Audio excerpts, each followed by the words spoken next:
नहीं रहे pope Francis. 88 वर्ष की उम्र में निधन। वेटिकन सिटी में ली अंतिम सांस।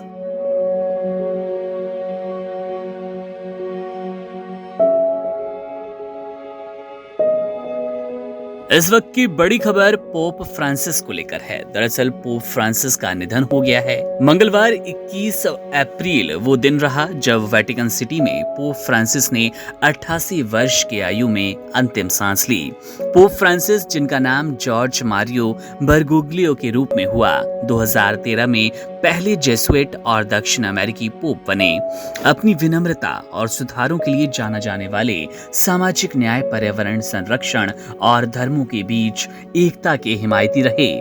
उनके कार्यकाल में महत्वपूर्ण आउटरीच, नीतिगत बदलाव और गरीबों के हाशिए पर पड़े लोगों की सेवा पर ध्यान दिया जाता था। पोप फ्रांसिस, जिनका जन्म 17 दिसंबर 1936 को अर्जेंटीना के ब्यूनस आयर्स में जॉर्ज मारियो बरगोलियो के रूप में हुआ था, 2013 में अपने चुनाव के बाद से रोमन कैथोलिक चर्च की सूरत उन्होंने बदल दी। पश्चिमी गोलार्ध से पहले पोप, दक्षिण अमेरिका से पहले पोप और पोप के रूप में सेवा करने वाले पहले जेसुइट फ्रांसिस ने एक नया दृष्टिकोण और विनम्रता, सुधार के प्रति समर्पण पेश किया। बरगोग्लियो की पृष्ठभूमि अर्जेंटीना के इतालवी आप्रवासी समुदाय हैं। रासायनिक तकनीशियन बनने के उद्देश्य से प्रारंभिक अध्ययन के बाद उन्होंने कुछ समय के लिए खाद्य प्रसंस्करण उद्योग में काम किया और फिर चर्च के लिए एक मजबूत आह्वान का उन्हें एहसास हुआ। प्रारंभिक जीवन एक स्वास्थ्य समस्या से प्रभावित था, क्योंकि लगभग 21 वर्ष की आयु में उन्हें निमोनिया हुआ और एक फेफड़े का हिस्सा उन्होंने खो दिया।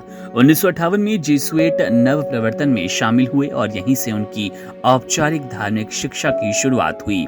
इसके बाद उन्होंने सैंटियागो, चिली में एकेडमिक स्तर पर मानविकी का अध्ययन किया और ब्यूनस आयर्स में दर्शन शास्त्र में लाइसेंस प्राप्त करने के लिए अध्ययन किया। स्नातक होने के बाद उन्होंने धर्मशास्त्रीय अध्ययन के साथ साथ हाई स्कूल स्तर पर साहित्य और मनोविज्ञान पढ़ाया। बरगोग्लियो को 1969 में एक पुजारी के रूप में नियुक्त किया गया। 1973 में जेसुइट आदेश के सदस्य के रूप में अपनी अंतिम प्रतिज्ञाएं ली। इसके बाद 1973 से 1979 तक अर्जेंटीना जेसुइट प्रांत के सुपीरियर नेता के रूप में रहे। बहरहाल बड़ी खबर तो पोप को लेकर यही है कि अब उनका निधन हो गया है। लंबे समय से उनकी तबीयत खराब चल रही थी और लगातार डॉक्टर उनकी सेहत पर निगरानी बनाए हुए थे, पर आखिरकार अंतिम दिन आया और 21 अप्रैल मंगलवार के दिन पोप फ्रांसिस हम सभी को छोड़कर चले गए। दुनिया को उन्होंने अलविदा कहा। 88 वर्ष उनकी आयु थी जब उन्होंने वेटिकन सिटी में अंतिम सांस ली।